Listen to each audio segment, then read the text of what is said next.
ఆవయుండగు ప్రభువు మన కొరకై. అందరూ పాడుదాం. సిలువ మీద చావునుండెడు సమయమందునా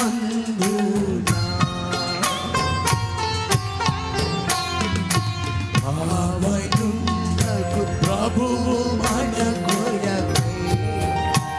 ఆ సిలువ మీద రెండు చేతులు పైకెత్తి